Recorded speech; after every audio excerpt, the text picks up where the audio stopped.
Welcome, and from me say Nubia N1 Lite, and today I will show you how to put the device into factory mode. So to get started, we'll need to shut it off by holding power key and selecting power off. And once it's off, you then want to hold power key and volume down, both of the keys at the same time, till you see the logo of the device, at which point you will release the power key.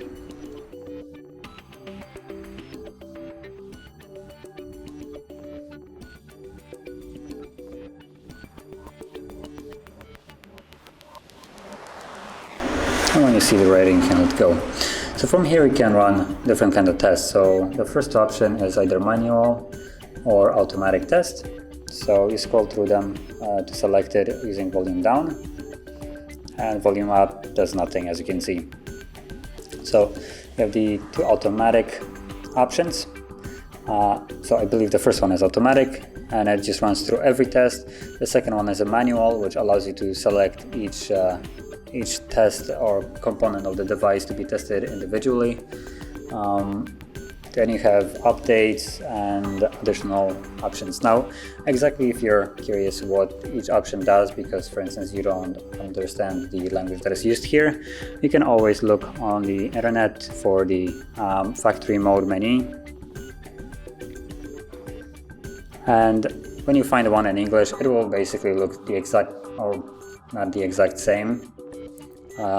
It will be, for instance, in English, but it will actually look similarly spaced, basically. At this moment, the only thing that I can understand from here, honestly, is the eMMC, which is a different way of resetting your device. And the last option I know is that it is a reboot of the device. Now I'm also looking right now for a quick one on the internet, but for instance I can show you quickly something like this. So maybe not the best example right here, but you can find a translation if you're really curious. Now also, this is a good menu to check out if you're buying a phone from someone.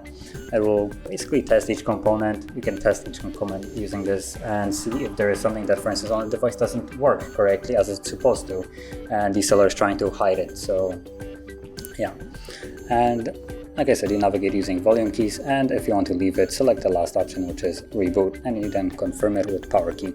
Whichever option you select, you will have to confirm with power key. You can see rebooting.